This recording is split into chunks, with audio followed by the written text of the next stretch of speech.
Thank you, chairpersons, Dr. Vaibhav and Ashish, for having me here. So my job really is to show you some of the software and technological tools that you can make use of to make research easy.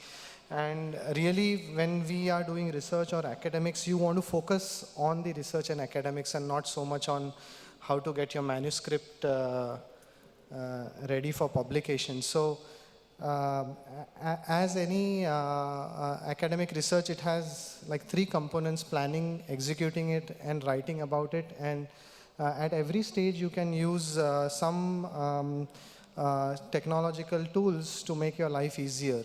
So the first stage, whenever you are doing some research, is to collect abstracts. And when you are randomly looking at abstracts on PubMed, one place where I collect them is Evernote. So Evernote has this web clipper tool.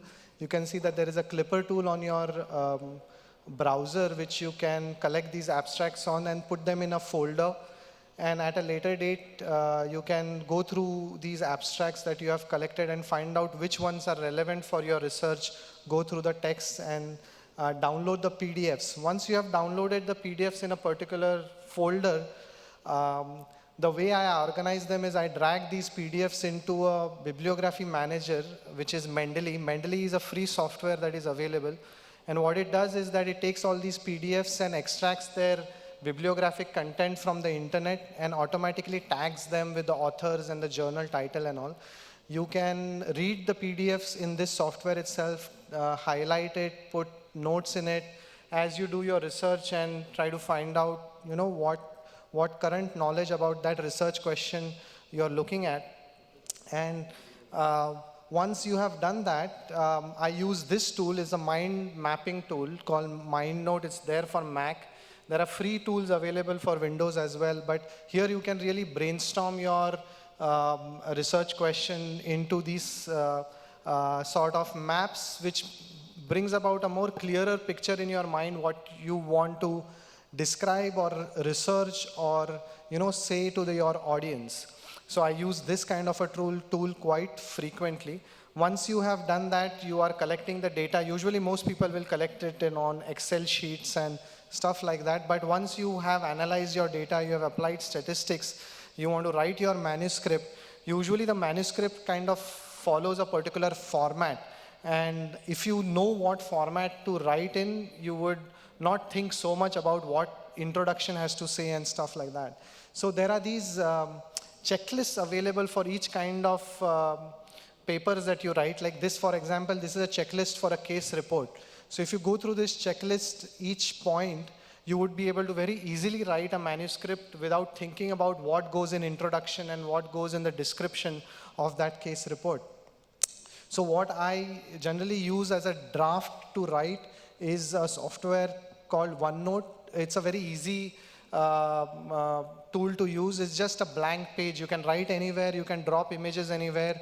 It doesn't really have much of a structure apart from having these kind of 3-layered kind of pages or folders. So when I use, like say for example in introduction, I know introduction will have 3 parts. So I already have the title, what we know, what we don't know, and what we try to find out. So I'll put those things down and just fill in the blanks so that it makes it very easy for you to fill in all the parts of your manuscript. So the same way I would do that for methods, results, as well as the discussion. And because this is available cross-platform on your mobile as well, so if you are in a car or thinking about something, you can open your phone and jot down that thought that you have had for your manuscript before that thought is lost.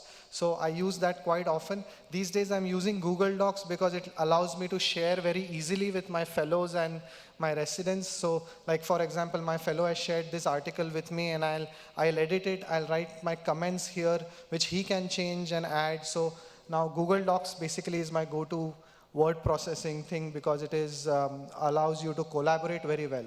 So if you have a tablet device with a pencil, then you can draw very good illustrations for your manuscript this way. So here, for example, I have dragged a X-ray image on OneNote and I've used the Apple Pencil to draw these outlines of the vertebra on that, and you don't really have to be an artist to do that. You just are following the outlines of the bones, whichever way you want. And once you have done that, I mean, obviously this is in a little bit high speed, but you can do it a little slowly to get accuracy. And then you just remove the image and you have a very good diagram there with you, which you can use in your manuscript. And imagination is the limit for doing something like this. And there are a lot of other softwares which you can draw really good images and pictures like these kind with shading and everything. So your manuscript images look extremely professional and impressive. The other tool that you can use is Grammarly, and I would suggest that anybody who writes, I think everybody uses this because it has a much better correction technology than Word. It picks out errors in punctuation and spellings and grammar much better than your word processing software will do. And it's absolutely essential that your manuscript goes through this before you send it for review.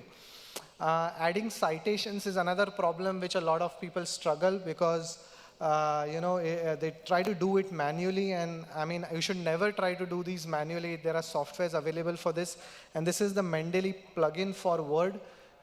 So you can directly click on this and add a citation like this, and it comes as a superscript number there, which you can change its style according to your journal preference. So there are different styles you can change instantly without having to do all this manually, and it automatically creates a bibliography in the end.